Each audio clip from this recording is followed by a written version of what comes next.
Ang pader. Doon nagsisimula ang lahat. Isang pader na semento, kulay abo, na naghahati sa aming dalawang mundo. Pero sa totoo lang, ito rin ang nagdurugtong sa amin. Dito sa pader na ito naririnig ko ang halos lahat. Ang pagtawa ni Giselle na parang musika. Ang malalim na boses ni Aaron kapag may kinakausap sa telepono. Ang paminsan-minsang pag-iyak ng kanilang bunsong anak na si Marco kapag nagigising sa gabi. At sigurado ako, naririnig din nila ang lahat mula sa amin. Ang malakas na rock music ni Bullet kapag naglilinis siya ng kotse. Ang boses ko kapag kinakantahan ko ang mga halaman ko sa umaga. Ang walang katapusang asaran at kulitan naming mag-asawa na madalas nauuwi sa halakhakan. Kami ang perpektong larawan ng magkakaibigan at magkapitbahay. Bullet at ako si Jasmine. At sa kabila ng pader, sina Aaron at Giselle. Ang mga bahay namin ay magkadikit, parang kambal na may iisang hardin sa likod na pinaghihiwalayan lang ng mababang bakod na gawa sa kahoy. Isang bakod na nilalagyan namin ng mga paso ng bulaklak pero hindi kailanman naging harang sa aming samahan. Jas, pahingi naman ng asukal. Naubusan pala ako. Sigaw ni Giselle mula sa kanilang bintana sa kusina habang ako'y nagdidilig ng halaman. Hindi na niya kailangang kumatok. Ganoon kami. Ang mga kusina namin ay ekstensyon ng isa't isa. Kunin mo na lang dyan sa lalagyan, alam mo na kung saan. Sigaw ko pabalik at maya-maya lang ay nakikita ko na ang anino niya sa loob ng aming bahay. Nagbubukas ng aming kabinet. Si Giselle ang kapatid na babae na hindi ko kailanman nagkaroon. Sabay kaming nag-shopping, sabay nagpa-parlor, at sa kanya ko sinasabi ang mga sikretong hindi ko masabi kahit kanino, maliban na lang siguro kay Bullet. Si Bullet. Ang asawa ko, ang lalaking akala ko ay ang hangin na bumubuhay sa akin. Siya ang apoy, ako ang tubig. Siya ang ingay, ako ang katahimikan. Magkasalungat kami sa maraming bagay, pero iyon ang nagpapatibay sa amin. Mahal na mahal ko siya. Ang kanyang mga halik sa umaga bago umalis papuntang trabaho, ang paraan ng pagyakap niya sa akin mula sa likod kapag nagluluto ako, ang mga sorpresa niyang bulaklak kahit walang okasyon, lahat ng iyon ay ang mga maliliit na hibla na bumubuo sa tela ng aming masayang pagsasama. At si Aaron, ang asawa ni Giselle. Kung si Bullet ay isang rumaragasang ilog, si Aaron ay isang payapang lawa. Kalmado, mapagkakatiwalaan, at ang matalik na kaibigan ni Bullet. Magkasosyo sila sa isang maliit na auto repair shop. Sila ang tipo ng magkaibigan na nagiinuman ng beer sa garahe habang nagkakalikot ng makina, nag-uusap tungkol sa basketball at nagbibiruan tungkol sa aming mga asawa. Para silang magkapatid. Apat kami, isang perpektong parisukat. Laging magkakasama sa mga birthday, sa Pasko, sa Bagong Taon. Ang aming mga pangarap ay magkakaugnay.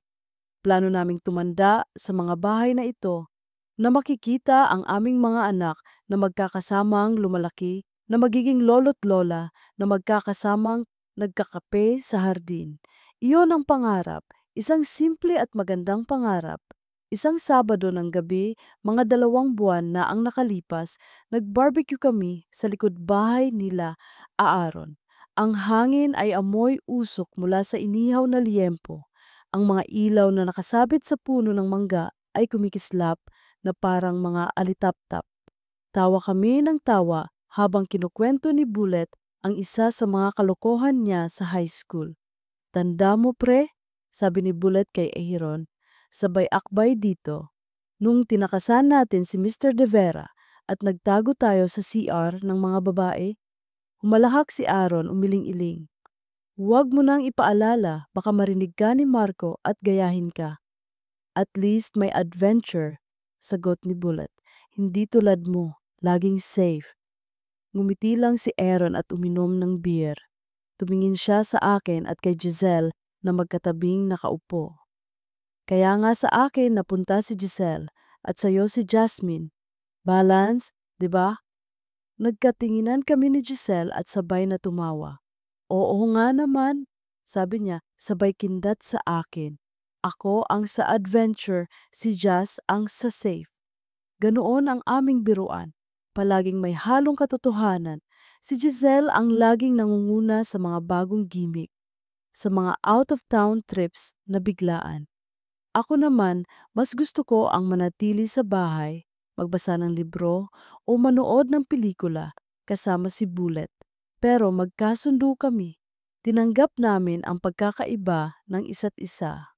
Habang nagpapatuloy ang gabi, napansin ko ang pagiging malapit nina Bullet at Giselle. Hindi naman bago iyon. Dahil sa pagiging matalik naming magkakaibigan, natural lang ang pagiging komportable nila sa isa't isa, ngunit may kakaiba sa gabing iyon. Isang uri ng kislap sa kanilang mga mata kapag nagkakatinginan sila. Isang uri ng pagtawa na parabang sila lang ang nagkakaintindihan sa buong mundo. Nagsasayawan kami sa saliw ng isang lumang kanta. Isinayaw ako ni Bullet. Pagkatapos ay isinayaw siya ni Giselle bilang biruan. Isinayaw din ako ni Aaron. Normal na gabi, pero nang isinasayaw ni Bullet si Giselle, ang kamay niya ay bahagyang bumaba sa likod nito, mas mababa kaysa sa dapat. Nakita ko iyon, isang segundo lang, at nakita ko ang mabilis na paggiti ni Giselle, isang nangitiing hindi para sa lahat, kundi para lang sa kanya. Ipinagsawa lang bahala ko iyon. Guni-guni mo lang yan, Jasmine, sabi ko sa sarili ko. Pagod ka lang, huwag kang maging praning. Pinilit kong ibalik ang saya, ang tiwala. Sila ang mga taong pinakamamahal ko sa mundo. Imposibleng may mangyaring masama, pero ang mga maliliit na buto ng pagdududa kapag naitanim na ay may sariling paraan ng pagtubo sa dilim. Ngayong gabi, Biyernes. Mag-isa ako sa bahay. May team building daw ang kumpanya ni Bullet. Isang biglaang event na kagabi niya lang sinabi. Hindi na ako nagtanong pa. Sanay na ako sa kanyang trabaho. Bilang isang sales executive, madalas siyang may mga ganoong lakad. Baka, gabihin ako, babe. Huwag mo na akong hintayin, sabi niya kaninang umaga habang hinahalikan ako sa noo. I love you. I love you too. Mag-iingat ka, sagot ko. Pero ngayong mag-aalas 2 na ng gabi, hindi ako mapakali. Sinubukan kong tawagan ang cellphone niya, hindi sinasagot. Nagring lang ito nang nagring hanggang sa mapunta sa voicemail. Sinubukan ko ulit, voicemail. Pangatlong beses, voicemail pa rin. Isang malamig na kaba ang gumapang sa aking dibdib. Tumingin ako sa bintana. Sa bahay nila, Aaron. Madilim na, marahil ay tulog na sila. Naalala ko, nagpaalam si Aaron kaninang hapon na uuwi siya sa probinsya nila sa Batangas dahil may sakit ang kanyang ina. Si Giselle at Marco lang ang naiwan sa bahay. Nag-text ako kay Giselle. Siya ang lagi kong takbuhan kapag kinakabahan ako. Gising ka pa, Bes? Di ko makontak si Bullet. Kinakabahan ako. Ilang minuto ang lumipas bago siya nag-reply. Mas matagal kaysa sa karaniwan. Giselle. Baka lowbat lang or baka maingay sa venue nila. Don't worry, okay lang yan. Matulog ka na. May kakaiba sa text niya. Maikli. Walang emoji. Hindi tulad ng dati na tatawagan niya ako agad para pakalmahin. Parang tinataboy niya ako. Pinilit kong matulog pero ang bawat tunog sa labas, ang tahol ng aso, ang pagdaan ng tricycle ay nagpapatalon sa puso ko. Iniisip ko ang lahat ng posibleng dahilan. Baka na-aksidente siya, baka may masamang nangyari. Ang utak ko ay lumilikha ng mga nakakatakot na senaryo. Bandang 1:30 ng madaling araw, narinig ko ang tunog ng sasakyan ni Bullet sa garahe. Bumangon ako mula sa pagkakahiga sa sofa at sinalubong siya sa pinto. Ang kaba ko ay napalitan ng inis. Saan ka galing? Bakit hindi mo sinasagot ang mga tawag ko? Tanong ko, sinisikap na kontrolin ang panginginig ng aking boses. Pumasok siya, medyo unsteady ang lakad. Amoy alak, pero hindi lang alak. May iba pa.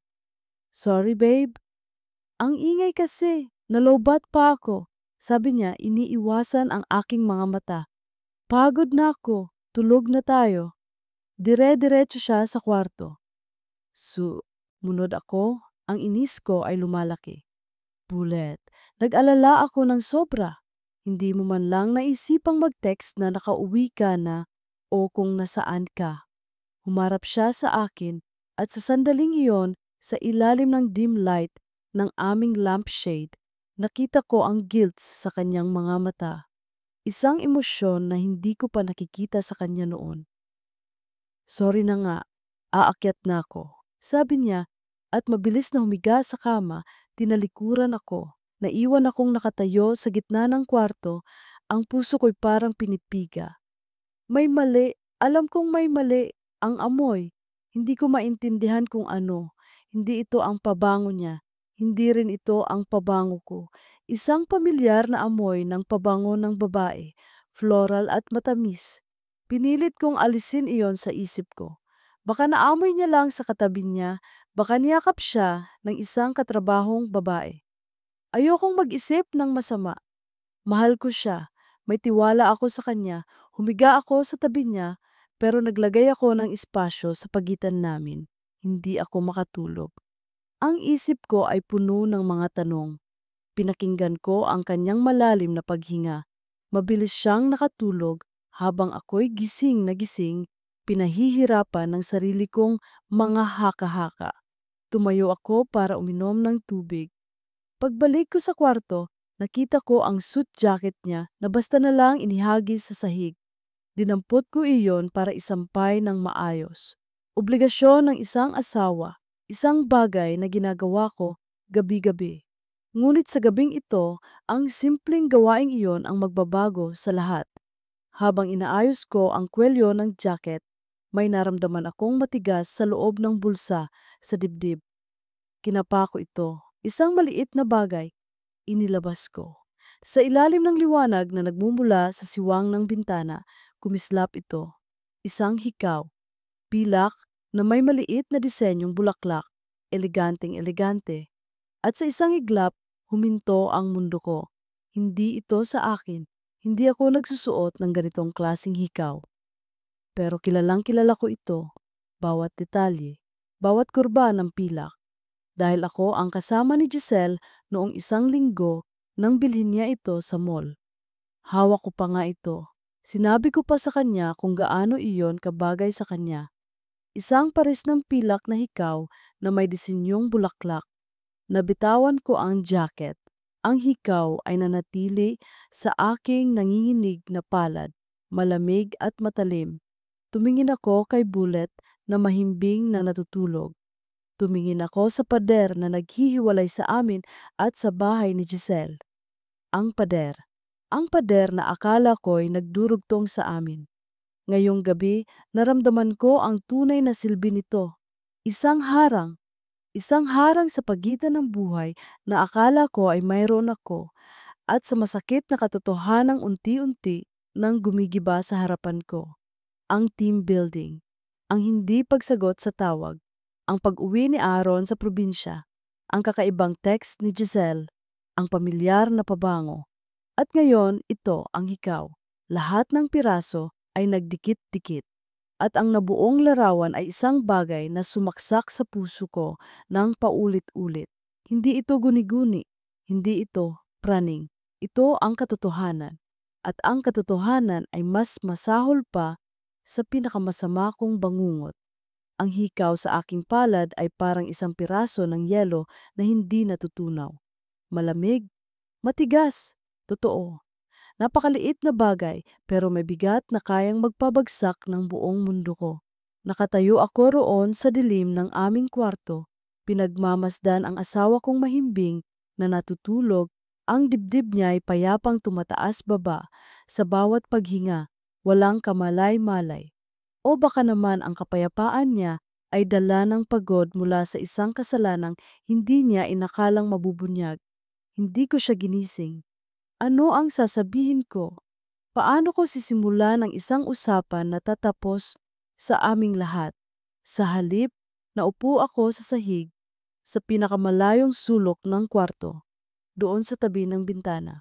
Niyakap ko ang aking mga tuhod at pinagmasdan ko siya sa loob ng maraming oras. Ang bawat tiktak ng orasan sa dingding ay parang isang martilyo na pumupukpok sa aking sentido. Tiktak. Ang gabing nag-barbecue kami. Tiktak. Ang sayaw nila. Tiktak. Ang pagbaba ng kamay ni Bullet. Tiktak. Ang nangiti ni Giselle. Tiktak. Ang mga alaala na dati ay nagbibigay sa akin ng init at saya, ngayon ay mga multo na nananakit. Binalikan ko ang lahat.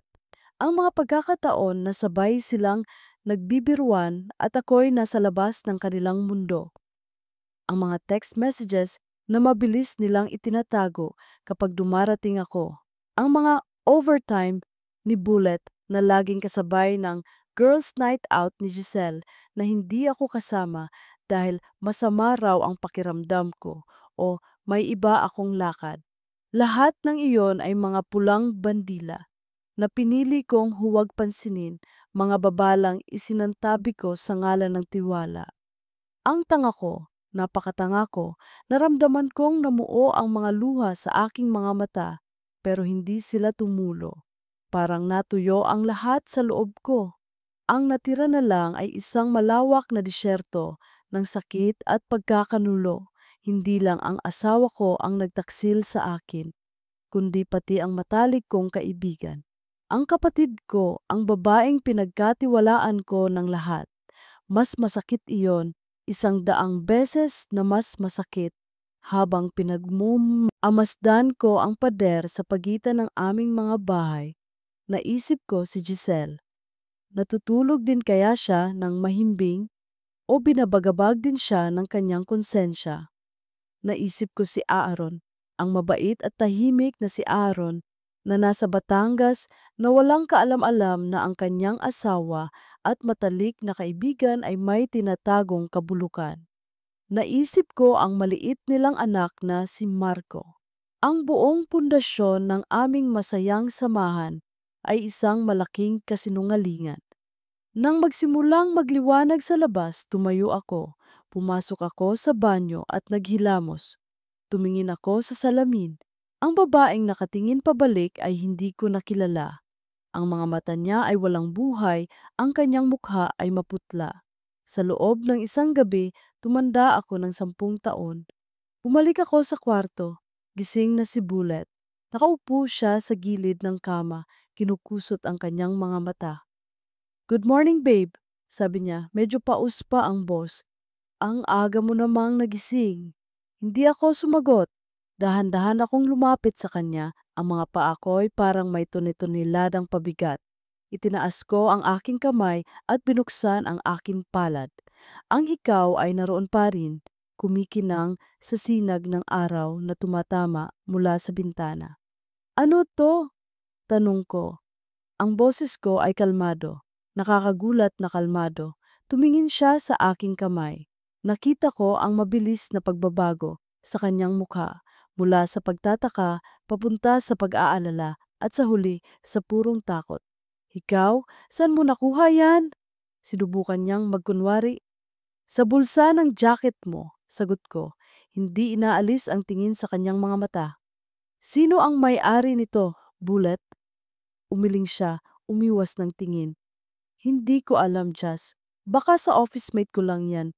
Baka nalaglag sa kotse, sumabit sa jacket ko nung kinuha ko. Alam mo na, sa team building, magulo." Isang tawa ang kumawala sa aking lalamunan. Isang tawang walang saya. Isang tawang puno ng pait. "Office mate? Talaga ba? Huwag mo akong gawing tanga, Bullet. Alam na alam ko kung kanino to." Muli siyang tumingin sa akin, ang kanyang mga mata ay nagmamakaawa. "Jasmine, ano ba yung iniisip mo? Kung ano-ano na namang pumapasok dyan sa isip mo. Pagod lang tayo pareho." Ito na yon. Ang pagtatangka niyang baliktarin ang lahat. ang gawin akong kontrabida sa sarili kong kwento. Pero hindi na ngayon.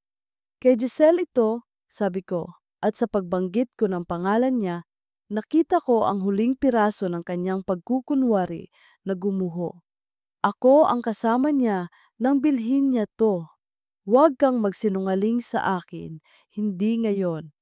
Napayuko siya, tumingin siya sa kanyang mga kamay na para bang iyon ang pinakainteresanting bagay sa buong mundo. Ang kanyang katahimikan ay mas malakas pa kaysa sa anumang pag-amin. Kailan pa? Tanong ko. Ang kalamigan sa aking boses ay napalitan ng panginginig. Hindi siya sumagot. Sumagot ka! Sigaw ko at sa wakas bumigay na rin ang mga luhang kanina pa nagbabantang tumulo. Kailan pa, Bullet? Gaano na katagal ninyo akong ginagawang tanga? Tumingala siya at ang kanyang mga mata ay puno na rin ng luha. Kagabi lang, Jazz. I swear, isang beses lang. Lasing kami. Walang ibig sabihin yon. Maniwala ka sa akin. Isang pagkakamali lang. Isang pagkakamali. Paulit-ulit kong sinabi ang mga salita na para bang sinusubukan kong intindihin ang kahulugan. Ang matulog ka kasama ang asawa ng matalik mong kaibigan. Ang matalik kong kaibigan, isang pagkakamali lang yon at walang ibig sabihin. Just please. Ay, patawarin mo ko, sabi niya, lumuluhod sa harapan ko, niyayakap ang aking mga binti. Mahal na mahal kita. Ikaw lang. Nagkamali ako. Patawarin mo ko. Parang awa mo na. Tumingin ako sa lalaking nakaluhod sa aking paanan. Ang lalaking pinangakuan kong mamahalin habang buhay. Pero ang nakikita ko na lang na ngayon ay isang estranghero, isang duwag, isang sinungaling. Ang pagmamahal na naramdaman ko para sa kanya ay biglang naging abo. Sa isang iglap, nawala ang lahat. Dahan-dahan kong inalis ang kanyang mga kamay sa aking binti at umatras ako. Tapos na tayo, Bullet, sabi ko. Ang bawat salita ay parang bubog na sumusugat sa aking lalamunan. No. No, Jasmine. Please, pagmamakaawa niya. Huwag mong gawin to. Ayusin natin to. Please. Umiling ako. Walang tayo. Walang aayusin. Sinira ninyong dalawa ang lahat. Tumalikod ako at naglakad papunta sa aming closet. Kinuha ko ang isang maleta at nagsimulang mag-impake. Hindi ako tumitingin sa mga damit. Basta na lang ako kumukuha at inilalagay sa loob. Ang bawat damit ay may alaala. Ang bestidang suot ko sa unang date namin. Ang t-shirt na regalo niya noong anniversary namin. Ang sweater na suot ko noong unang Pasko namin sa bahay na ito. Lahat ng iyon ay basura na lang ngayon. Narinig ko siyang tumayo at sumunod sa akin. Jasmine, mag-usap tayo. Huwag kang padalos-dalos. Mahal kita. Pagmamahal ba ang tawag dito? Humarap ako sa kanya. Ang galit ko ay parang isang bulkan na sumasabog. Minahal mo ba ako habang hinuhubaran mo siya? Minahal mo ba ako habang hinahalikan mo ang babaeng tinuri ng kong kapatid? Sabihin mo sa akin, Bullet! Nasaan ang pagmamahal doon? Hindi siya makasagot. Umiiyak lang siya. Isang kaawa-awang tanawin. Isinara ko ang maleta. Hindi ko na kailangan ng maraming gamit. Ang kailangan ko lang ay makaalis. Makaalis sa bahay na ito na puno ng kasinungalingan. Makaalis sa buhay na ito na isang malaking pagkakamali. Naglakad ako palabas ng kwarto, hila-hila ang aking maleta. Sinusundan niya ako, patuloy sa kanyang pagmamakaawa. Saan ka pupunta? Just please, huwag mo akong iwan. Huminto ako sa tapat ng pinto, hinarap ko siya sa huling pagkakataon. Huwag kang mag-alala, sabi ko, ang boses ko'y walang emosyon. Hindi mo ako iiwanan dahil sa mata ko matagal ka nang wala. Binuksan ko ang pinto at lumabas. Ang liwanag ng araw ay sumalubong sa akin, halos nakakasilaw. Ang sariwang hangin ng umaga ay parang sampal sa aking mukha. Nakarinig ako ng hiyaw mula sa likod ko, isang hiyaw ng pagsisisi at kawalan ng pag-asa. Pero hindi ako lumingon. Nagpatuloy ako sa paglalakad palayo sa pinto, palayo sa kanya, palayo sa buhay na sinira niya. Nasa kalagitnaan ako ng paglalakad sa aming driveway, hindi alam kung saan tutungo. Nang biglang magring ang cellphone ko sa loob ng aking bag. Napatigil ako, kinuha ko ito, ang mga kamay ko'y nanginginig pa rin. Tumingin ako sa screen. Aaron calling. Nakatitig ako sa pangalan niya, si Aaron.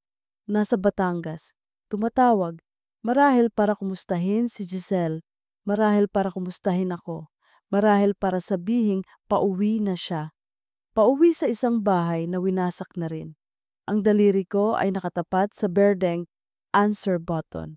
Isang pindot lang at maririnig ko ang boses ng isa pang biktima. Isang pindot lang at kailangan kong magdesisyon. Sasabihin ko ba ang totoo at wawasakin din ang mundo niya? O magsisinungaling ako at hahayaang mabuhay siya sa isang kasinungalingan kahit pansamantala lang? Ang telepono ay patuloy na nagring sa aking kamay, isang tunog na mas malakas at mas nakakabingi kaysa sa anumang ingay sa mundo. At sa sandaling iyon, hindi ko alam kung ano ang gagawin.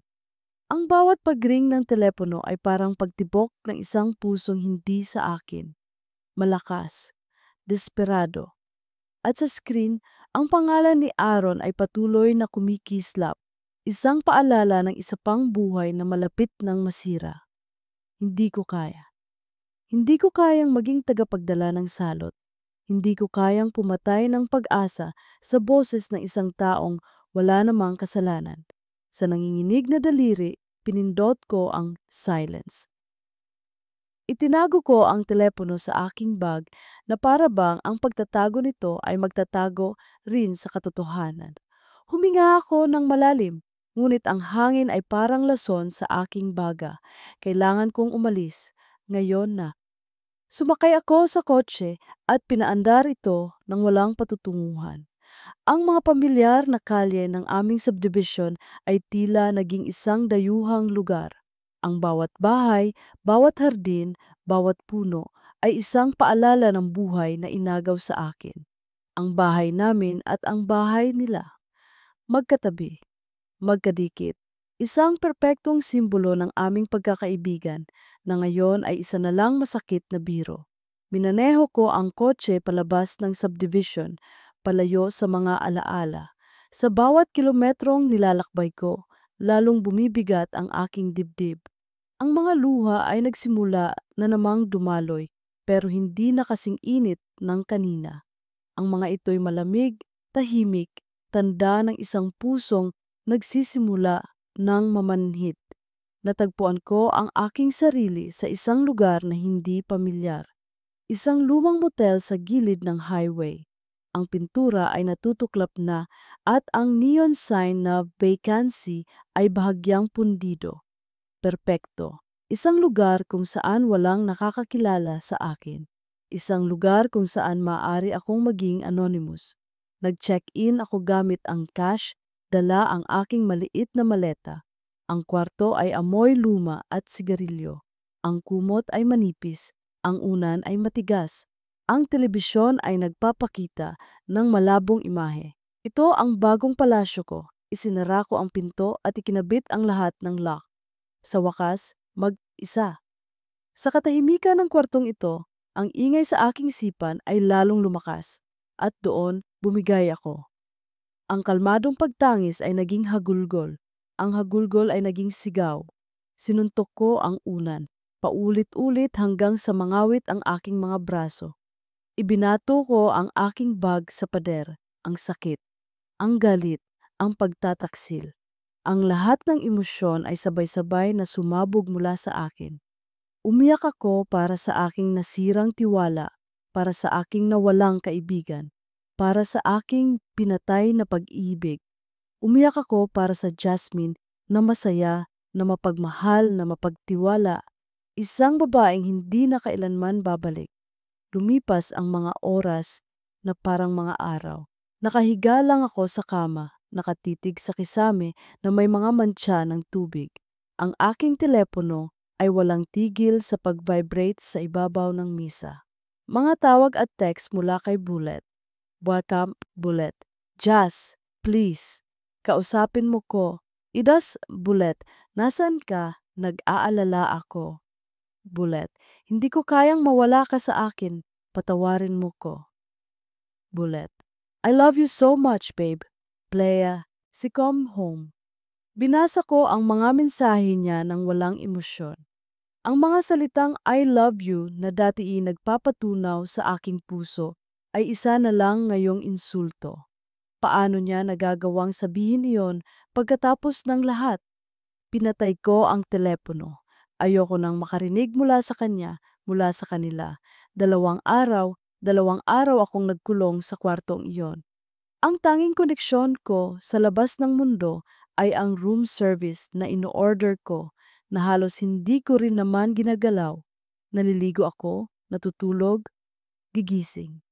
At muling babalik sa pagkatulala para akong isang multo na nakakulong sa isang purgatorio na gawa sa murang wallpaper at maruming carpet. Sinusubukan kong huwag mag-isip, pero ang mga imahe nila na magkasama, na masaya, na nagtataksil, ay paulit-ulit na naglalaro sa aking isipan na parang isang sirang plaka. Sa ikatlong araw, alam kong hindi ko na ito kayang ipagpatuloy. Mauubos ang pera ko. Kailangan kong harapin ang katotohanan. Kailangan kong magdesisyon kung ano ang susunod na gagawin. Binuksan ko ang aking telepono, daan-daang mensahe at missed calls.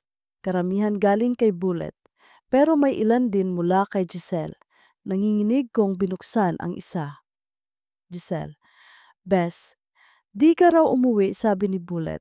Okay ka lang? Nag-aalala ako. Ang kapal ng mukha niya. Ang kapal-kapal ng mukha niyang mag-alala para sa akin. Nag-init ang ulo ko. Gusto ko siyang tawagan at isigaw sa kanya ang lahat ng aking galit. Gusto kong itanong kung paano niya nagawa sa akin ito, sa amin ni Aaron. Pero pinigilan ko ang aking sarili. Hindi pa ito ang tamang oras. Nagpasya akong lumabas. Kailangan ko ng hangin. Kailangan ko ng kape. Kailangan kong maramdamang buhay pa ako. Kahit na sa loob-loob ko ay patay na ako. Nagsuot ako ng salamin at sombrero para walang makakilala sa akin. Nagmaneho ako papunta sa isang maliit na coffee shop sa kabilang bayan, isang lugar na alam kong hindi kami madalas puntahan. Umupo ako sa isang sulok, dala ang aking kape at pinagmasdan ang mga taong dumadaan. Ang bawat isa ay may sariling buhay, sariling kwento. May mga magkasintahang nagtatawanan, mga estudyanteng nag-aaral, isang matandang nagbabasa ng dyaryo. Ang normalidad ng lahat ay parang isang sampal sa akin. Habang nakatitig ako sa labas ng bintana, may isang pamilyar na anino ang dumaan.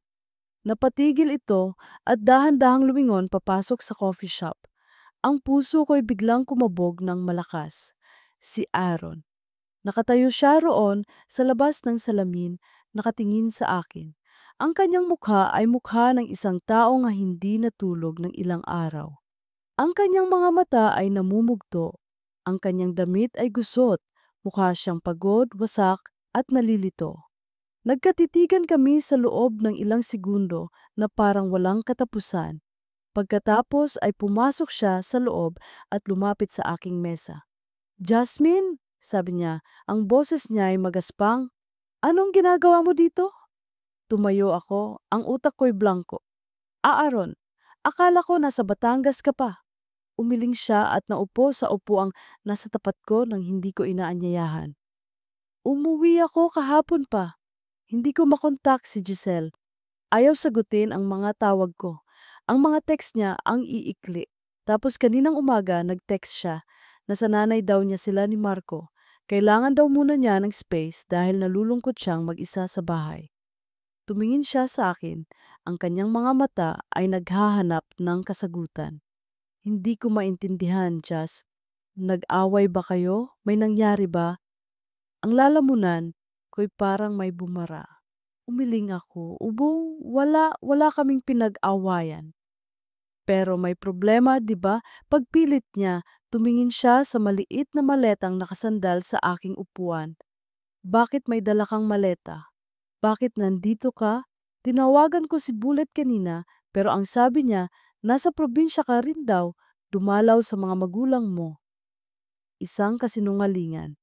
Isang panibagong kasinungalingan para pagtakpan ang isa pa. Napayuko ako. Hindi ko kayang salubungin ang kanyang mga mata. Ang bigat ng katotohanan ay nakadagan sa aking mga balikat. Jazz, magsalita ka please. Pagmamakaawa ni Aaron, ang boses niya ay halos pabulong na. Kinakabahan ako, alam kong may mali, ramdam ko. Katahimikan. Tanging ang tunog lang ng paggawa ng kape at mahinang usapan mula sa ibang mesa ang maririnig. Ang bawat segundo ay isang pagpapahirap. Hinawakan niya ang aking kamay na nasa ibabaw ng mesa. Malamig ang kanyang balat o baka ako lang ang malamig. Si Bullet, nasaan siya? Sa wakas nag-angat ako ng tingin. Nakita ko ang sakit sa kanyang mga mata, isang refleksyon ng sarili kong sakit. At sa sandaling iyon, alam kong alam na niya. Marahil hindi ang mga detalye, pero ang bigat ng katotohanan ay nararamdaman na niya. Ang mga piraso ng palaisipan ay nagsisimula ng mabuo sa kanyang isipan. Ang biglaang pag-alis ni Giselle, ang pagsisinungaling ni Bullet, ang pagkikita namin dito na may dala akong maleta. Hindi na siya nagtanong tungkol kay Giselle. Hindi na siya nagtanong tungkol sa akin. Ang kanyang mga mata ay nanatili sa akin.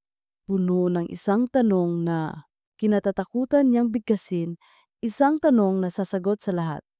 Dahan-dahan, sa nanginginig na boses na halos hindi ko na makilala bilang sa akin, tinanong niya ito. Jasmine, huminga siya ng malalim. Ang hindi pag-uwi ni Giselle sa bahay, may kinalaman ba si Bullet dito? Ang tanong ay binitawan sa hangin, mabigat at mapanira. Walang galit, walang akusasyon. Tanging ang purong sakit ng isang taong naghahanda ng marinig ang katotohanang matagal na niyang pinangangambahan. At ang mga luhang akala ko'y naubos na ay muling dumaloy sa aking mga pisngi. Ang aking katahimikan at ang aking mga luha ang naging sagot. Hindi ko na kailangang sumagot. Ang aking mga luha ang nagsalita para sa akin. Ang bawat patak ay isang salita. Oo, totoo, nangyari nga. Nakita ko sa mga mata ni Aaron ang unti-unting pagkamatay ng ilaw.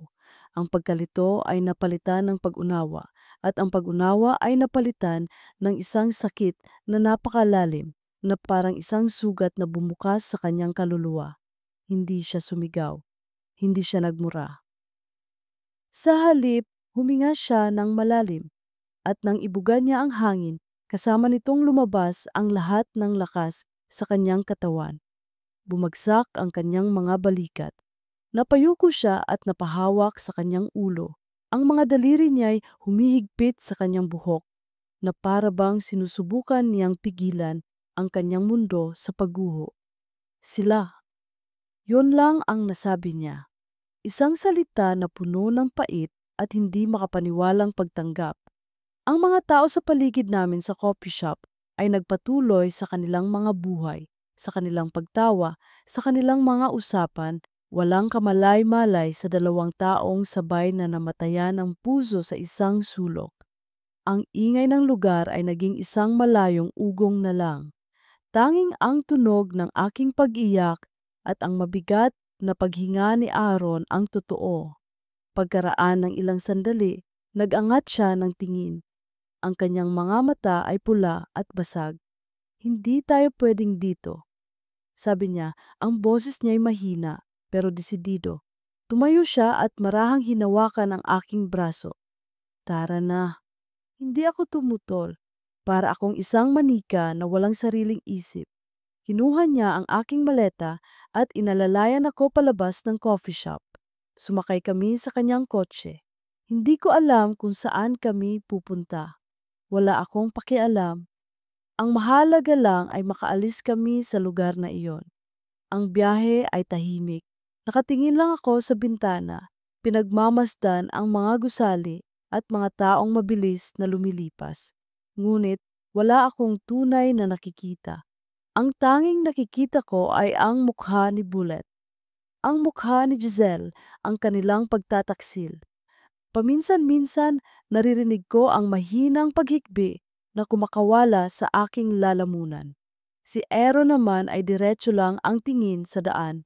Ang kanyang mga kamay ay mahigpit na nakahawak sa manibela. Ang kanyang mga panga ay nagtagis. Hindi kami nag-usap. Ano pa nga ba ang sasabihin? Ang lahat ay nasabi na ng aming mga durog na puso. Huminto siya sa isang parke sa tabi ng isang lawa. Tahimik, kakaunti ang tao. Ang hangin ay malamig at malinis. Bumaba kami at naupo sa isang bench na nakaharap sa tubig. Ang araw ay untunti nang bumababa at ang kulay kahel na sinag nito ay sumasayaw sa ibabaw ng lawa. Isang magandang tanawin na hindi namin kayang ma-appreciate. Matagal kaming hindi nagsalitaan, pinakinggan lang namin ang huni ng mga ibon at ang paghampas ng maliliit na alon sa pampang. Paano? Yon ang unang salitang bumasag sa katahimikan. Galing kay Aaron. Hindi siya tumitingin sa akin. Nakatingin siya sa malayo. Paano mo nalaman? At doon, ikinuwento ko ang lahat. Ang bawat masakit na detalye. Ang pag-uwi niya ng gabing-gabi na ang amoy ng pabango, ang hindi pagsagot sa telepono. At ang hikaw, habang nagsasalita ako, naramdaman ko ang muling pagbabalik ng sakit na parang binubuksan kong muli ang isang sariwang sugat. Ikinuwento ko ang aming pagtatalo, ang kanyang pag-amin, ang mga salitang isang beses lang at walang ibig sabihin.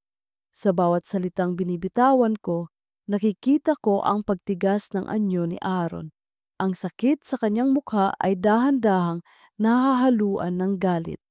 Walang ibig sabihin, ulit niya sa sinabi ko, ang boses niya ay puno ng panunuya. Ganun ba? Ang sirain ang dalawang pamilya, ang saktan ang mga taong nagsasabing mahal nila.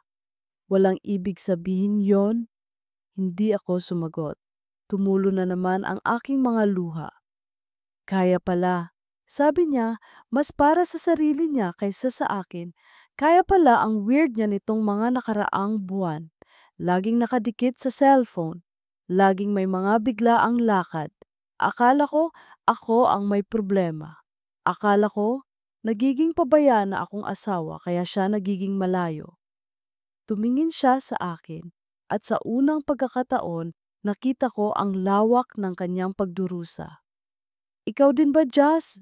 Naramdaman mo rin ba yun na may nagbago pero hindi mo lang matukoy kung ano? Tumango ako. Oo, pero binaliwala ko. Nagtiwala ako sa kanila. Ako rin. Sabi niya, isang mapait na ngiti ang sumilay sa kanyang labi. Nagtiwala rin ako. At sa sandaling iyon, sa gitna ng aming magkahiwalay na pighati, isang kakaibang koneksyon ang nabuo. Isang koneksyon na gawa sa abo ng aming mga nasunog na pangarap. Kami lang dalawa ang nakakaintindi. Kami lang dalawa ang nakakaalam sa eksaktong sakit na nararamdaman ng isa't isa. Hindi na ako si Jasmine, ang asawa ni Bullet.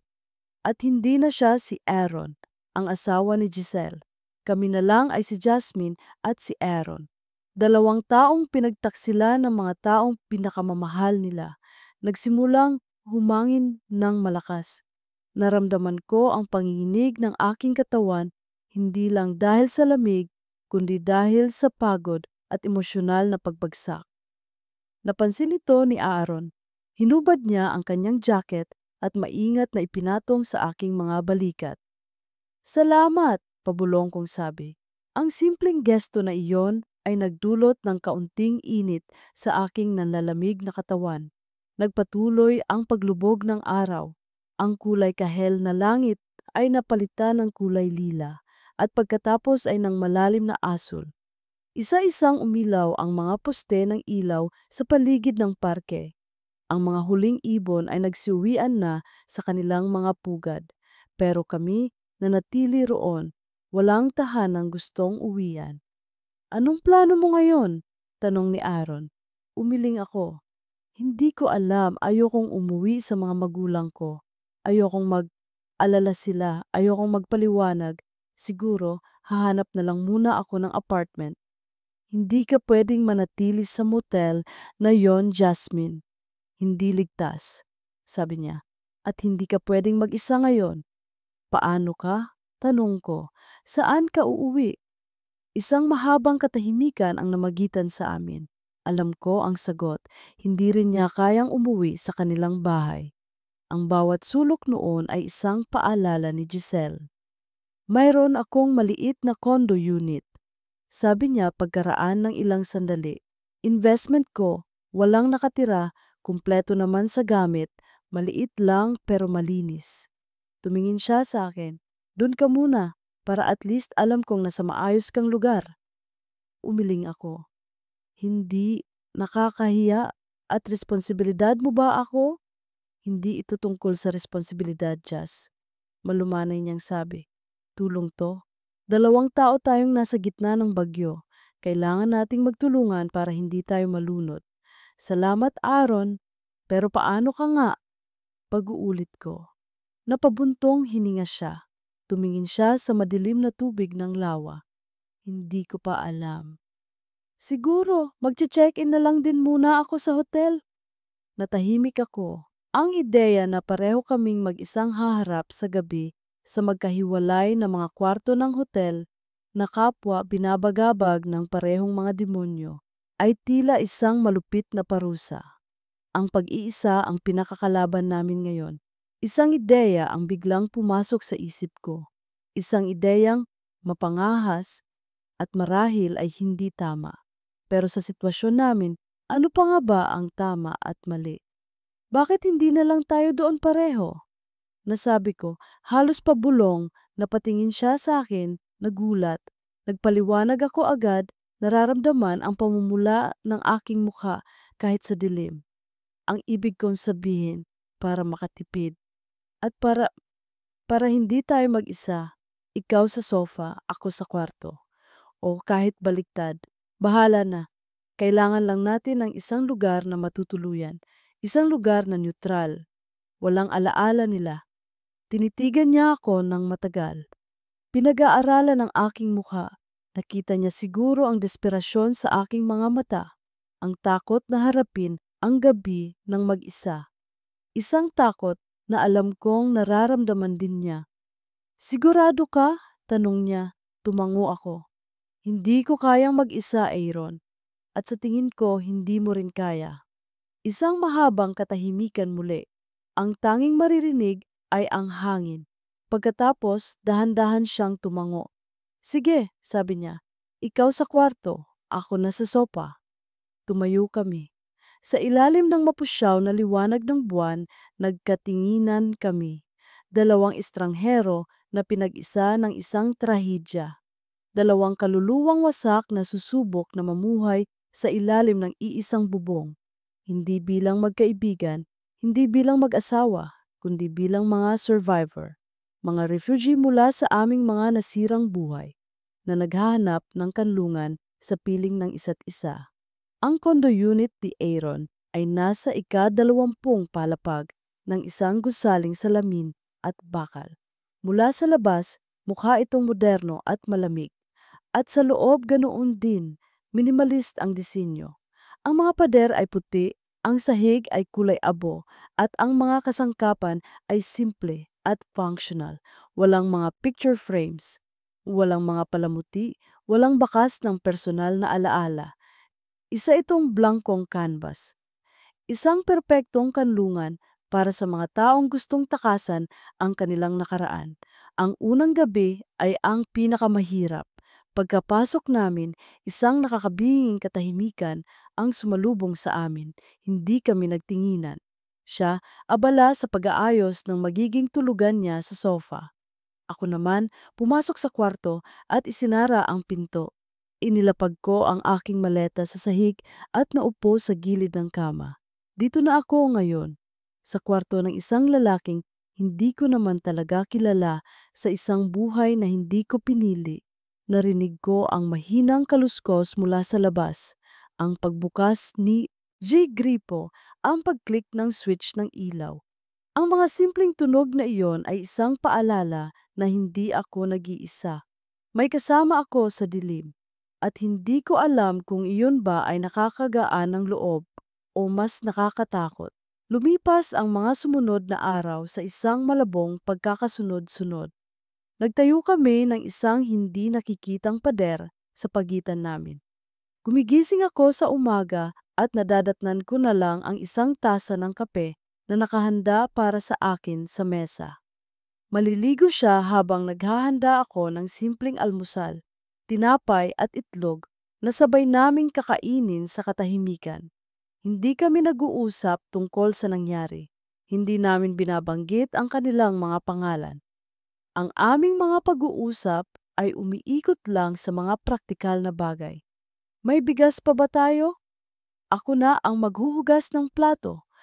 Kailangan ko nang labhan ang mga damit ko para kaming dalawang sugatang hayop na nagpapagaling sa iisang kuweba, maingat na iniiwasan ang mga sugat ng isa't isa. Ang aming mga telepono ay nanatiling nakapatay.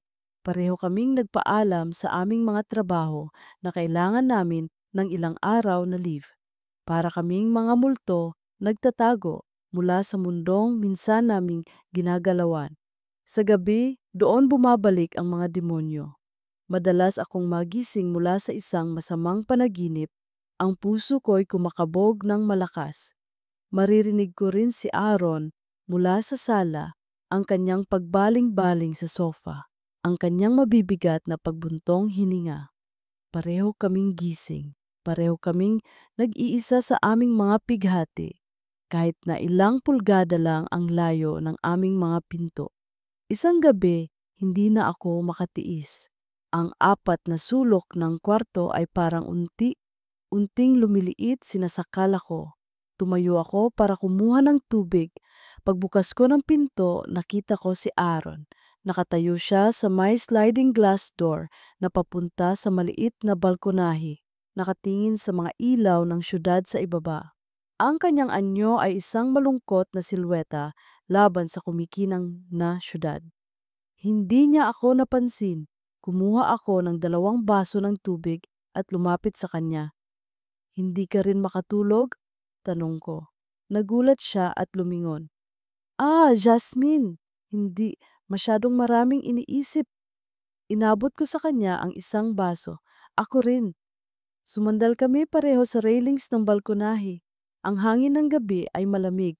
Sa ibaba, ang mga sasakyan ay parang mga insektong may ilaw na gumagapang sa mga kalsada. Ang mundo ay nagpapatuloy, parang walang pakialam sa aming paghihirap.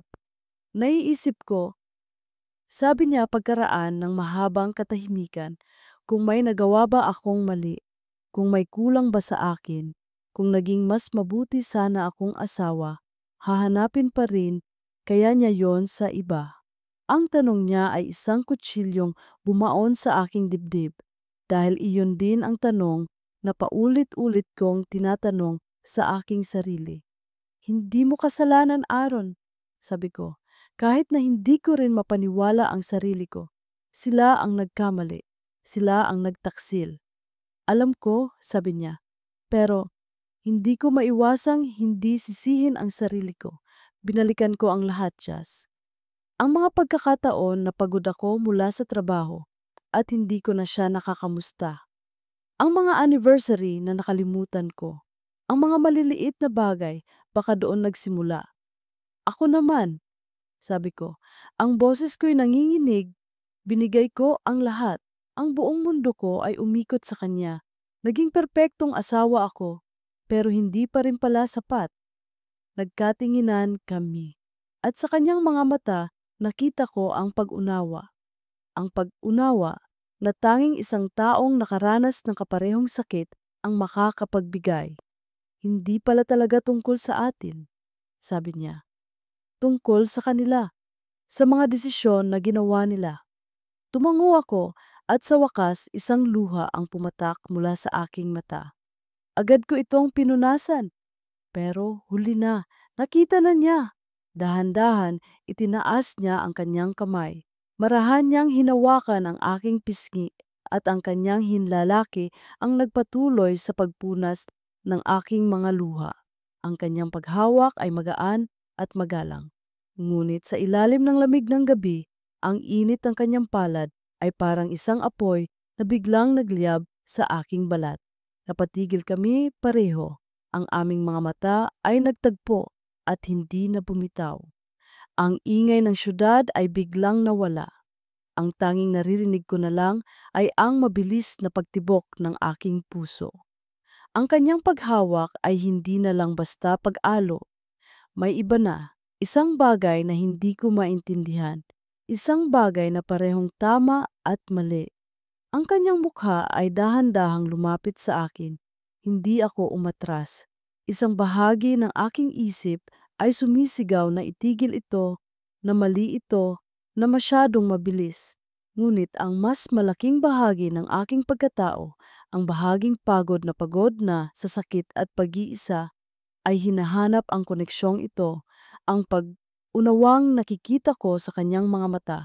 At pagkatapos, ang kanyang mga labi ay dumampi sa akin. Malambot na mabagal at puno ng kalungkutan. Hindi ito isang halik ng pagnanasa. Ito ay isang halik ng dalawang taong nalulunod na kumakapit sa isa't isa para hindi tuluyang malunod. Isang halik na nagsasabing, naiintindihan kita. Nandito ako. Isang halik na lasang luha at pait. Ipinikit ko ang aking mga mata at tinugon ang kanyang halik. Sa sandaling iyon, sa yakap ng isa't isa, ang bigat na pasan-pasan ko ay tila bahagyang gumaan. Ang sakit ay hindi nawala, pero hindi na ako nag-iisa sa pagbuhat nito. Huminto ang halik kasing dahan ng pagsimula nito. Dumilat kami pareho, ang aming mga noo ay magkadikit, ang aming mga paghinga ay magkahalo. Walang nagsalita. Ang hangin sa pagitan namin ay puno ng mga tanong na walang sagot. Ano ito? Ano kami? Saan kami pupunta mula dito? Ang linya na maingat naming inilagay sa pagitan namin ay nabura na. Bago pa man may makapagsalita sa amin, isang malakas na pag-vibrate ang bumasag sa sandali. Ang telepono ko. Naiwan ko sa ibabaw ng coffee table sa loob. Sabay kaming napalingon dito. Ang screen nito ay umilaw, nagpapakita ng isang notification. Isang mensahe mula sa isang numerong hindi nakarehistro. Sino yan? Tanong ni Aaron. Ang boses niya ay bahagyang paos. Hindi ko alam, sagot ko. Dahan-dahan akong lumayo sa kanya at pumasok sa loob para kunin ang telepono. Ang puso ko ay biglang nagsimulang kumabog sa ibang dahilan. Isang uri ng kaba at masamang kutob. Binuksan ko ang mensahe. Ito ay isang picture message. Habang naglo-load ang imahe, naramdaman ko ang paglapit ni Aaron sa aking likuran, nakatingin din sa screen. At nang lumitaw ang litrato, sabay kaming napasinghap. Ang litrato ay malinaw. Kinuha mula sa malayo, marahil mula sa isang bintana ng katapat na gusali. Ito ay isang litrato naming dalawa ni Aaron. Doon sa balkonahe, ilang segundo pa lang ang nakalilipas. At sa litrato, ang aming mga labi ay magkadikit. Nahuli kami sa gitna ng aming halik. Ang dugo ko'y parang naging yelo. Ang aking paghinga ay biglang naipit sa aking lalamunan. Sa ilalim ng litrato, may isang maikling mensahe. Isang pangungusap na nagpatindig sa lahat ng balahibo sa aking katawan. Akala mo ba makakatakas ka? Nabitawan ko ang telepono. Nag-rebound ito sa malambot na carpet, ang screen ay nakaharap sa sahig na para bang nahihiya sa larawang ipinapakita nito. Ngunit huli na, ang imahe ay nakatatak na sa aming mga isipan. Ang dalawa sa amin, sa balkonahe, sa isang halik na hindi dapat nangyari. Sino ang nagpadala niyan? Ang narinig kong sabi ni Aaron, ang boses niya ay biglang naging yelo. Automatiko, ang mga mata namin ay napadako sa bintana, sa madilim na parihaba ng mga bintana sa katapat na gusali. Ang pakiramdam na pinagmamasdan ay parang 1,000 karayom na tumutusok sa aking balat. Ang aming kanlungan, ang aming sikretong lugar, hindi na ito ligtas. May nakakaalam at ginagamit nila iyon laban sa amin. Hindi ko alam, sagot ko. Pinipilit na pakalmahin ang aking nanginginig na katawan. Dinampot ni Aaron ang telepono. Tinitigang muli ang litrato na para bang sa ikalawang tingin ay maglalaho ito. Ang kanyang mga daliri ay humigpit sa pagkakahawak dito. Nakita ko ang galit na pumalit sa gulat sa kanyang mga mata. Isang madilim na galit. Si Bullet ba to? Tanong niya. Ang bawat salita ay mabigat. Humarap siya sa akin. Sinabi mo ba sa kanya kung nasaan tayo, Jasmine? Ang kanyang tanong ay parang isang sampal. Mas masakit pa sa sampal. Isang akusasyon. Hindi. Mabilis kong sagot, ang sakit ng kanyang kawalan ng tiwala ay sumugat sa akin. Bakit ko gagawin yon? Sa tingin mo ba gusto kong mangyari to? Paano niya malalaman? O kung sino man yan? Giit niya, ang boses niya ay tumataas na. Tayo lang dalawa ang nakakaalam ng lugar na, to! Hindi ko alam, Aaron. Sigaw ko pabalik, ang sarili kong takot at pagkalito ay nagiging galit na rin. Baka si Giselle, baka ikaw ang sinusundan niya. Baka alam niyang may kondo ka dito. Napatigil siya. Ang aking akusasyon ay tumama rin sa kanya. Nagkatinginan kami, hindi na bilang dalawang kaalyado, kundi bilang dalawang suspek sa isang krimen na pareho naming ginawa. Ang halik, ang kasalanan na iyon ang nagbigay sa kung sino man ng armas para sirain kami. Ang palabas na banta ay pumasok na sa loob ng aming munting mundo at ngayon ay unti-unti na kaming nilalasod laban sa isa't isa. Hindi niya alam ang tungkol dito. Sabi ni Aaron pagkaraan ng ilang sandali, mas kalmado na pero may diin. Ibinenta ko na dapat to. Ako lang ang may susi. Sa gitna ng aming tensyonadong pagtatalo, muling umilaw ang screen ng telepono ko.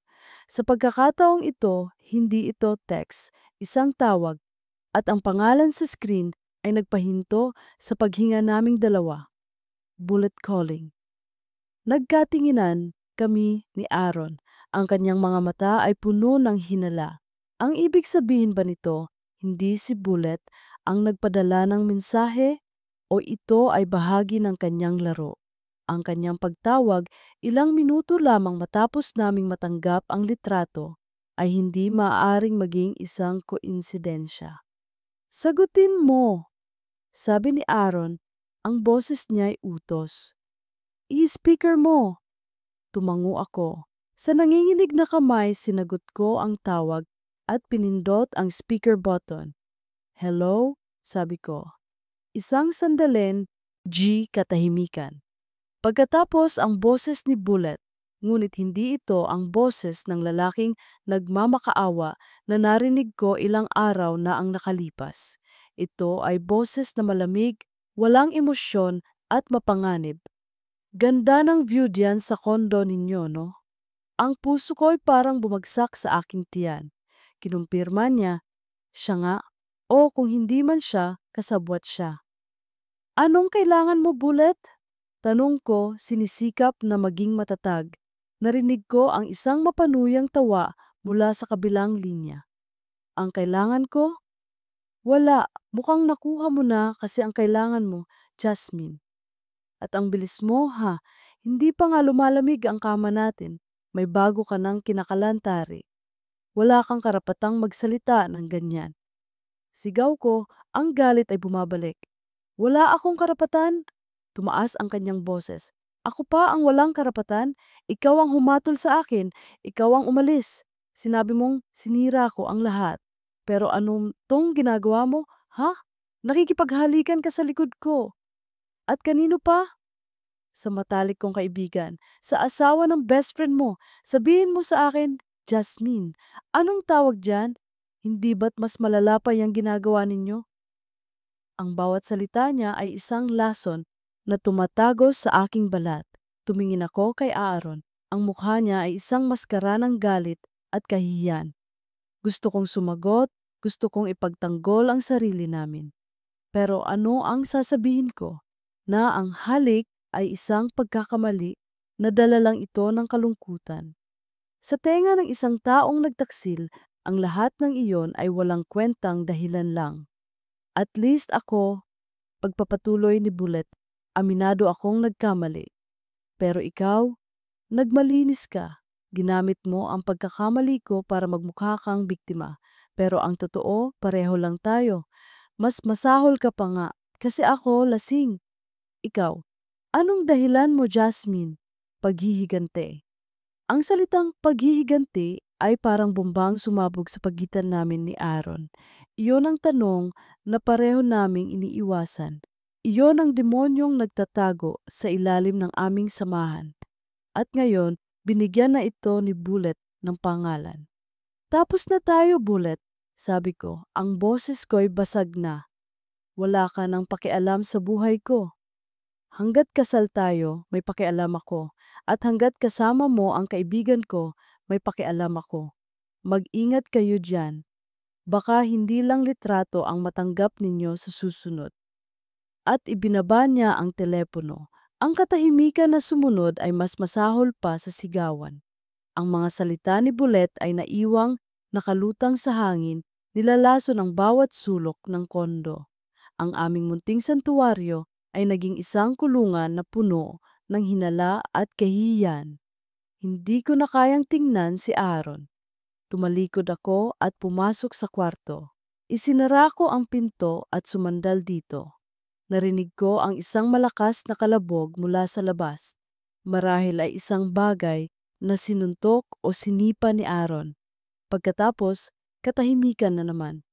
Ang bigat sa aking dibdib ay halos hindi ko na makayanan. Tama ba si Bullet? Ginagamit ko lang ba si Aaron?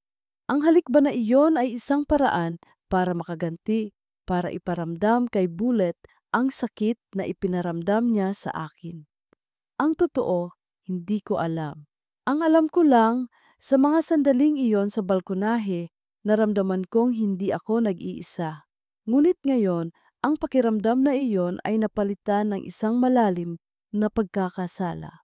Lumipas ang isang buong araw na hindi kami nag-usap o nagkita man lang. Nanatili ako sa kwarto. Narinig ko siyang lumabas ng kondo ng umaga at bumalik ng gabi. Hindi ko alam kung saan siya nagpunta. Hindi na ako nag-abala pang magluto. Ang pagkagutom ay nawala, napalitan ng isang malaking butas sa aking sikmura. Kailangan ko ng isang taong makakausap. Isang taong hindi sangkot dito. Isang taong hindi ako huhusgahan. Kinuha ko ang aking telepono at tinawagan ang ate ko na nasa Cebu. Jazz, napatawag ka? Okay ka lang? Bungad niya. Ate, at doon, bumigay na naman ako. Umiyak ako ng walang tigil habang sinasabi ko sa kanya ang isang bersyon ng katotohanan na naghiwalay na kami ni Bullet, na umalis ako sa bahay, na hindi ko alam ang gagawin ko. Hindi ko binanggit si Aaron or si Giselle. Masyadong komplikado. Ano? Bakit? Anong nangyari? Basta ate, mahabang kwento. Pagod na ko. Nasaan ka ngayon? Umuwi ka muna dito sa Sibuyas. Lumayo ka muna dyan. Magpalamig ka ng ulo. Nandito lang kami para sa'yo. Ang alok niya ay parang isang life raft sa isang taong nalulunod. Ang umalis, ang takasan ng lahat ng ito, iyon ang pinakamadaling solusyon. Nang gabing iyon, habang nakahiga ako sa dilim, narinig kong tumigil si Aaron sa labas ng aking pinto. Ilang sandali siyang hindi kumikilos. Akala ko ay kakatok siya, pero hindi. Jasmine? Sabi niya, ang boses niya ay mahina at pagod, dumadaloy sa ilalim ng siwang ng pinto. Hindi ako sumagot. Nagpatuloy siya. Inisip ko ang mga sinabi ni Bullet. Huminto siya sandali na para bang nahihirapang bigkasin ang mga susunod na salita. Siguro. Siguro tama siya. Ang puso ko'y parang piniga. Ginagamit lang ba natin ang isa't isa para makaganti? Tanong niya. Ang boses niya ay puno ng sakit at pagkalito. Kasi kung oo, hindi ko yata kaya to, Jasmine. Ang saktan siya pabalik, hindi ako ganoong tao. At ang maging kasangkapan sa paghihiganti mo, masakit. Hindi ako nakakilos. Ang kanyang mga salita ay mas matalim pa kaysa sa mga akusasyon ni Bullet dahil alam kong nanggagaling ito sa isang lugar ng tunay na sakit, hindi galit. Ang tanong niya ay hindi isang akusasyon, kundi isang desperadong pakiusap para sa katotohanan. Isang katotohanan kahit ako ay hindi alam. Narinig ko ang kanyang mga yabag na papalayo, pabalik sa sofa, sa kanyang sariling isla ng kalungkutan. Naiwan ako sa loob ng kwarto, sa kabilang panig ng pinto na may pader na mas matibay at mas mataas kaysa sa simento na ngayon ang nakapag-itan sa amin. Ang tanong niya ay naiwang nakasabit sa hangin, isang tanong na sumisira sa pundasyon ng aming marupok na samahan. At sa gabing iyon, mas naramdaman ko ang pag-iisa kaysa noong unang gabi ko sa motel. Ang umaga pagkatapos ng gabing iyon ay may dalang lamig na tumatagos hanggang sa buto. Hindi ito ang lamig ng aircon, kundi ang lamig ng dalawang taong nasa iisang espasyo ngunit magkahiwalay ng mundo. Lumabas ako ng kwarto. Nakita ko siyang natutulog sa sofa o nagtutulog-tulugan. Ang kumot ay nakatakip hanggang sa kanyang leeg na parang isang harang. Ang tasa ng kape na dati laging naghihintay sa akin ay wala na sa mesa. Doon ko naintindihan. Tapos na. Kung anuman ang nabuo sa pagitan namin, isang marupok na pagkakaibigan, isang desperadong koneksyon, ay nawasak na ng mga pagdududa. Ang tanong niya kagabi ay isang pader na hindi na namin kayang tibagin. At marahil hindi na dapat. Hindi na ako nag-atubili pa. Habang tulog pa siya, kinuha ko ang aking maleta at tahimik na inimpake ang iilang gamit na dinala ko. Bawat damit na tinutupi ko ay isang paalam. Paalam sa sakit, paalam sa pagkalito, at paalam sa kanya. Sa lalaking naging kanlungan ko sa gitna ng bagyo, na siya ring naging dahilan ng panibagong unos sa loob ko. Kumuha ako ng isang piraso ng papel at nagsulat ng maikling mensahe. Hindi ko alam ang sasabihin, ang salamat ay parang hindi sapat. Ang paumanhin ay parang kasinungalingan. Kaya ang sinulat ko na lang ay ang katotohanan. Aaron, kailangan ko lang ng espasyo para makapag-isip. Para sa ating dalawa, mag-iingat ka. Jasmine. Iniwan ko ang sulat sa ibabaw ng mesa, sa tabi ng lugar kung saan dapat nakalagay ang aking tasa ng kape. Pagkatapos, walang lingon likod, hinila ko ang aking maleta at lumabas ng condo unit. Isinasara ang pinto ng dahan-dahan para hindi gumawa ng ingay. Isinara ko ang pinto sa isang kabanata ng buhay ko na puno ng sakit, pagdududa, at isang halik sa ilalim ng sinag ng mga bituin. Sa airport habang naghihintay ng flight papuntang Cebu, naramdaman ko ang unang pagkakataon ng kalayaan sa loob ng maraming araw. Ang pag-alis, ang pagtakas. Ito na siguro ang simula ng tunay na paghilom. Ang Cebu ay sumalubong sa akin ng may init, init ng araw at init ng yakap ng aking ate. Sa kanilang bahay na malapit sa dagat, nahanap ko ang katahimikang matagal ko nang hinahanap. Hindi ako tinanong ni ate ng mga detalye. Ang sabi niya lang, magpahinga ka, nandito lang kami. At iyon lang ang kailangan kong marinig. Ang mga sumunod na araw ay ginugol ko sa pagpapagaling ng aking sarili. Naglalakad ako sa dalampasigan tuwing umaga, hinahayaan ang alat ng hangin na linisin ang aking isipan. Pinagmamasdan ko ang mga alon na humahampas sa pampang, minsan malakas, minsan mahina. Isang paalala na ang lahat ng bagay sa buhay ay mayroong agos. Nakikipaglaro ako sa aking mga pamangkin. Ang kanilang mga tawa ay musika sa aking pandinig. Isang lunas sa kalungkutang bumabalot sa aking puso. Dito, sa layo, nagsimula akong makapag-isip ng malinaw. Binalikan ko ang pagsasama namin ni Bullet. Nakita ko na ang mga bitak na matagal ko nang binabaliwala, ang kanyang pagiging makasarili, ang kanyang pangangailangan sa atensyon ng iba, ang aking patuloy na pagbibigay at pag-intindi. Ang pagtataksil niya ay hindi pala isang biglaang pangyayari. Isa lamang itong resulta ng isang pundasyong matagal nang marupok. At si Aaron. Siya ang mas komplikadong pag-isipan. Tama ba sila? Ginamit ko lang ba siya? Sa pagbabalik tanaw ko sa halik na iyon, hindi paghihiganti ang naramdaman ko. Ang naramdaman ko ay pag-unawa. Isang desperadong pagkapit sa nag-iisang tao sa buong mundo na nakakaintindi sa bigat na dinadala ko. Ngunit ang pag-unawang iyon ay nabahiran ng pagkakasala. Ang aming koneksyon ay ipinanganak mula sa pagkawasak ng iba. Mayroon ba itong karapatang mabuhay? Hindi ko alam.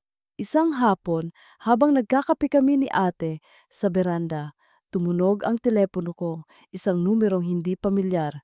Naisip kong baka si Bullet o si Aaron na gumagamit ng ibang numero, kaya hindi ko pinansin. Pero nag-text ito. Jazz, si Pam to, please sagutin mo. Nag-aalala lang ako. Si Pam, isang kaibigan namin pareho, asawa ng kasosyo ni Bullet sa Talye, AN. Isa sa mga taong nasa barbecue party na iyon.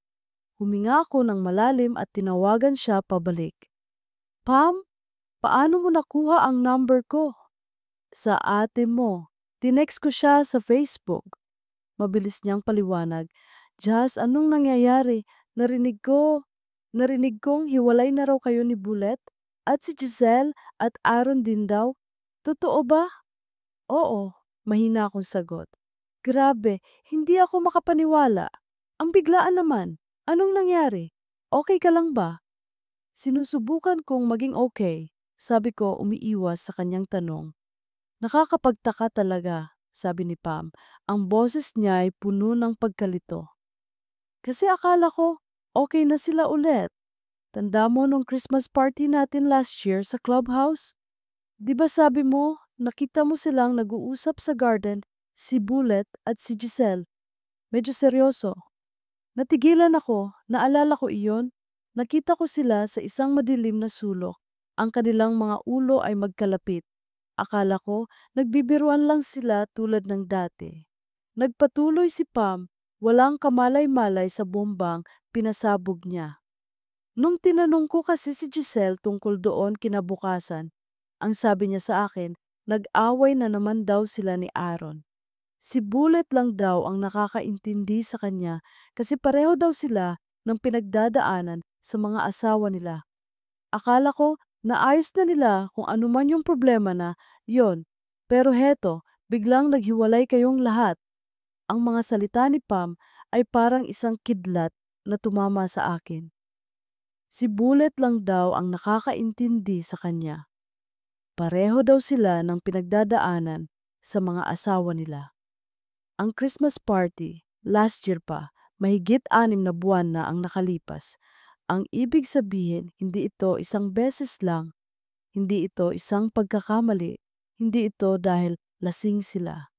Ito ay isang bagay na matagal nang nangyayari, isang emosyonal na pagtataksil na nagsimula bago pa man ang gabing nahanap ko ang hikaw. Ang one-night stand ay hindi ang simula, ito lang ang katapusan. Ang pisikal na pagtatapos ng isang matagal ng kasinungalingan. Jazz, nandyan ka pa? Tanong ni Pam. Oo, nauutal kong sagot. Salamat sa pagtawag, Pam. Kailangan ko nang ibaba. Ibinaba ko ang telepono. Ang aking mga kamay ay nanginginig. Ang kwentong sinabi sa akin ni Bullet, ang kwento ng isang lasing na pagkakamali, ay gumuho. Isang kasinungalingan na ginawa para pagaanin ang kanyang kasalanan.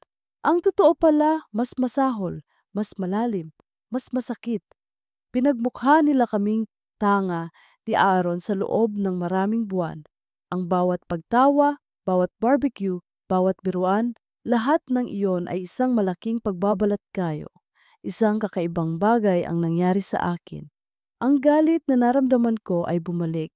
Pero iba na ngayon, hindi na ito ang galit ng isang pusong biglang sinugatan. Ito ay ang malamig at matalas na galit ng isang taong naliwanagan. Ang pagkalito na bumabalot sa akin ay biglang nawala. Napalitan ito ng isang malinaw na pag-unawa. Ang tanong ni Aaron, kung ginagamit lang ba namin ang isa't isa para makaganti, ay biglang naging walang saysay. Ang aming koneksyon ay hindi reaksyon sa isang pagkakamali. Ito ay reaksyon sa isang matagal at kalkuladong panloloko na pareho kaming biktima. Hindi kami mga taong naghahanap ng paghihiganti. Kami ay mga taong naghahanap ng katotohanan.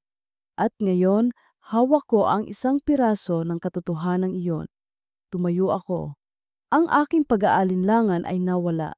Napalitan ito ng isang matatag na determinasyon. May isang tao na kailangang makaalam nito. May isang tao na karapatang malaman na ang sakit na nararamdaman niya ay hindi dahil sa isang gabing pagkakamali, kundi dahil sa isang matagal na pagtataksil. Kinuha ko ang aking telepono. Hindi na ako natatakot. Hindi na ako nag-aalangan. Alam ko na ang kailangan kong gawin. Hinanap ko ang kanyang pangalan sa aking mga kontak. Aaron. Pinindot ko ang call button. Habang nagriring ang telepono sa kabilang linya, ang puso ko ay kumakabog ng malakas, hindi dahil sa kaba o takot, kundi dahil sa isang bagong tuklas na layunin. Hindi na ako tumatawag bilang isang babaeng nalilito. Tumatawag ako bilang isang kaalyado, armado ng isang katotohanang babago sa lahat. Sinagot niya sa pangatlong ring, "Jasmine?" Ang boses ni Aaron sa kabilang linya ay maingat. May bakas ng sakit mula sa huli naming pag-uusap. Malayo at malamig. "Aaron," sabi ko. Ang boses ko'y kalmado at matatag. "May kailangan kang malaman. Isang bagay na babago sa lahat." Narinig ko ang isang buntong hininga. "Jasmine, kung ito'y tungkol sa atin." "Hindi," pinutol ko siya. "Hindi ito tungkol sa atin. Ito'y tungkol sa kanila at sa matagal na nilang panluloko sa atin." Ang aking tono, seryoso at walang pag-aalinlangan, ay nakakuha ng kanyang buong atensyon. "Ano ang ibig mong sabihin?" At doon sa pamamagitan ng telepono, sa pagitan ng Cebu at Maynila, ikinuwento ko ang lahat. Ang tawag ni Pam, ang Christmas party noong nakaraang taon, ang pag-uusap nila sa Hardin, ang pagsisinungaling ni Giselle na si Bullet lang ang nakakaintindi sa kanya. Ibinigay ko sa kanya ang mga piraso ng palaisipan na hindi namin nakita noon. Isang mahabang katahimikan ang sumunod sa aking mga salita. Napakatinahimik na inakala kong nawala na siya sa linya. "Aaron, nandyan ka pa ba?" Narinig ko ang isang nanginginig na paghinga. "Kaya pala," sabi niya, ang boses niya'y basag. "Kaya pala." May mga gabi noon na pag-uwi ko, amoy sigarilyo siya. Hindi naman siya naninigarilyo. Si Bullet, si Bullet ang nagyoyosi. Isa pang sandali ng katahimikan. Ang mga biglaang meeting niya sa gabi, ang pagiging defensive niya kapag tinatanong ko kung nasaan siya. Pinaniwala niya akong ako ang problema, na masyado akong seloso at mapaghinala. Ang bawat salita niya ay isang kumpirmasyon. Ang bawat alaala niya ay isa pang pako sa kabaong ng kanilang mga kasinungalingan. Ang sakit ay bumalik, ngunit ngayon may kasama na itong kaliwanagan. Hindi kami mga tangang biktima ng isang gabing pagkakamali. Kami ay mga biktima ng isang pinagplanuhan at matagal na panlilinlang. Ang kaalamang iyon, kahit masakit, ay may dalang kapangyarihan. "Kailangan kong bumalik dyan," sabi ko. "Kailangan nating tapusin to." "Hihintayin kita," sagot niya. At sa dalawang salitang iyon, naramdaman kong muling nabuo ang tulay sa pagitan namin. Hindi na ito tulay na gawa sa marupok na emosyon, kundi isang tulay na gawa sa matibay na katotohanan. Kinabukasan, lumipad ako pabalik ng Maynila. Si Aaron ang sumundo sa akin sa airport. Walang yakap, walang hawak kamay. Tanging isang makahulugang tinginan lang. Sa kanyang mga mata, nakita ko ang parehong determinasyon na nararamdaman ko. Tapos na ang pag-iyak. Tapos na ang pagtatago. Panahon na para harapin sila. Naghiwalay kami ng landas mula sa airport. Siya para kausapin si Giselle. Ako para tapusin ang lahat kay Bullet. Nagkita kami ni Bullet sa isang coffee shop, isang lugar na neutral at pampubliko para maiwasan ang anumang eksena. Pagdating ko, nandoon na siya. Ang kanyang itsura ay malayo sa dating Bullet na kilala ko. Payat siya, may maitim na bilog sa ilalim ng kanyang mga mata. Mukha siyang miserable. Ngunit wala na akong naramdamang awa. Jasmine, sabi niya pagkaupo ko. Salamat sa pagpunta. Gusto ko lang sanang, alam ko na, Bullet. Pinutol ko siya. Ang boses ko'y kalmado. Alam ko na ang lahat. Nagulat siya. Anong, anong ibig mong sabihin? Yung tungkol sa litrato? Hindi ang litrato, sabi ko. Mas malalim pa doon. Tinitigan ko siya ng diretso sa mata. Ang Christmas party, last year. Ang pag-uusap ninyo ni Giselle sa garden. Ang pagkakaintindihan ninyo dahil sa inyong mga problema sa amin. Nakita ko ang pagkawala ng lahat ng kulay sa kanyang mukha. Ang huling sandata niya, ang akusasyon na pareho lang kami, ay nawalan na ng saysay. Ang lahat ng kanyang pagkukunwari ay gumuho sa isang iglap. Wala na siyang maaring itago. Paano? Hindi na mahalaga kung paano, sabi ko. Ang mahalaga, nagsinungaling ka. Hindi lang tungkol sa isang gabi, nagsinungaling ka tungkol sa maraming buwan. Pinagmukha mo akong tanga. Pinagmukha mo akong paranoid. Hinayaan mong sisihin ko ang sarili ko. Habang kayong dalawa, sa likod namin, ay nagtataksil na. Napayuko siya. Walang salitang lumabas sa kanyang bibig. Ano pa nga ba ang sasabihin niya? Hindi galit ang nararamdaman ko ngayon, Bullet. Pagpapatuloy ko. Pagod. Pagod na ako sa mga kasinungalingan mo. Pagod na akong maging asawa mo. Nagangat siya ng tingin, ang kanyang mga mata ay puno ng luha at pagsisisi. Jasmine, patawarin mo ako, mahal na mahal kita. Ngumiti ako, isang ngiting walang bakas ng anumang saya. Siguro nga minahal mo ako, pero hindi sapat dahil ang pagmamahal, Bullet, ay hindi nanloloko, hindi nagsisinungaling, at higit sa lahat hindi naninira ng iba para lang sa sariling kaligayahan. Tumayo ako, magfa-file ako ng annulment. Kausapin mo na lang ang abogado ko. Tumalikod ako at nagsimulang maglakad palayo. Hindi niya ako tinawag. Alam niyang tapos na ang lahat. Sa paglabas ko ng coffee shop, naramdaman ko ang paggaan ng aking balikat na para bang isang napakabigat na krus ang naalis mula dito. Sa wakas, malaya na ako. Ilang linggo ang lumipas. Ang mga abogado na namin ang nag-uusap. Nalaman ko mula kay Aaron na kinausap din niya si Giselle noong araw na iyon. Inamin daw nito ang lahat sa gitna ng pag-iyak. Pareho sila ng landas na tinatahak patungo sa legal na paghihiwalay. Sa mga linggong iyon, hindi kami nagkita ni Aaron. Nagbigayan kami ng espasyo. Kailangan naming ayusin ang aming mga magugulong buhay nang magkahiwalay. Naghanap ako ng sarili kong apartment, isang maliit na lugar na ako lang ang mag-isang titira. Nagsimula akong bumalik sa trabaho. Unti-unti, binubuo kong muli ang aking sarili, piraso bawat piraso. Isang hapon, nakatanggap ako ng text mula sa kanya. Aaron, pwede ba tayong mag-usap? Nagkita kami sa parke sa tabi ng lawa, ang parehong lugar kung saan namin unang ibinahagi ang bigat ng aming mga puso. Ngayon, ang hangin ay tila mas magaan, ang araw ay mas maliwanag. Naupo kami sa parehong bench. Matagal na katahimikan, ngunit hindi na ito ang katahimikang puno ng sakit, kundi isang katahimikang payapa. Kamusta ka? Tanong niya. Okay na, sagot ko. At sa unang pagkakataon, naramdaman kong totoo ang mga salitang iyon. Ikaw? Humihinga pa. Ngumiti siya. Isang tunay na ngiti. Mas maayos na ngayon. Nag-usap kami tungkol sa aming mga trabaho, sa aming mga plano. Hindi namin binanggit sina Bullet o Giselle. Hindi na kailangan. Bahagi na sila ng nakaraan. Jasmine, sabi niya, lumingon sa akin. Tungkol sa atin, hinintay ko ang kanyang sasabihin. Ang samahan natin ay nagsimula sa sakit, sabi niya. Naging sandalan tayo ng isa't isa noong mga panahong pareho tayong wasak.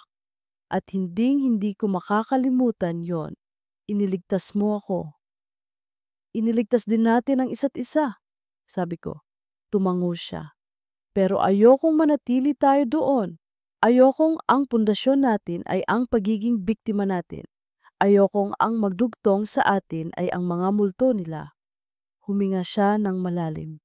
Gusto kong magsimula ulit. Kung papayag ka, tumingin ako sa kanya, naghihintay sa kanyang paliwanag. Hindi bilang dalawang taong naghahanap ng karamay, paglilinaw niya, kundi bilang dalawang taong malaya na. Bilang si Aaron at si Jasmine. Kilalanin natin ulit ang isa't isa. Walang pagmamadali, walang pressure, walang paghihiganti. Tayo lang. Tignan natin kung ano ang pwedeng mabuo mula sa simula. Ang kanyang mga salita ay puno ng respeto at sinseridad. Isang alok hindi ng desperasyon, kundi ng pag-asa. Ito ang tamang paraan. Ang malusog na paraan, ngumiti ako. Isang nangiting nagmumula na sa puso. Gusto ko yan. Ang huling kabanata ng kwentong ito ay hindi nagtatapos sa isang halik o sa isang pangako ng walang hanggan. Ang kwento ko ay hindi tungkol sa kung paano ako nakahanap ng bagong pag-ibig.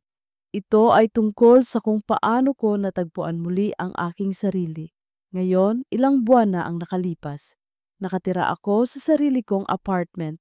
Masaya ako sa aking trabaho. Paminsan-minsan, lumalabas kami ni Aaron. Kumakain, nagkakape, naglalakad, nag-uusap. Tinutuklas namin ang isa't isa, malayo sa anino ng aming nakaraan. Hindi ko alam kung saan ito patungo. At sa unang pagkakataon sa aking buhay, komportable ako sa hindi pagkakaalam. Nakatayo ako ngayon sa aking bintana, pinagmamasdan ang paglubog ng araw. Mag-isa ako pero hindi ako malungkot. Buo ako, biglang nag-vibrate ang telepono ko. Isang text message. Aaron, kape bukas? Tumingin ako sa mensahe niya at isang ngiti ang sumilay sa aking mga labi. Isang ngiting payapa, puno ng pag-asa at tunay na masaya. Nag-type ako ng sagot. Ako. Sige, bukas. Hindi na mahalaga kung ano ang mangyayari bukas o sa susunod na araw. Ang mahalaga, narito ako ngayon, nakaligtas, at handa na para sa anumang magandang bagay na darating.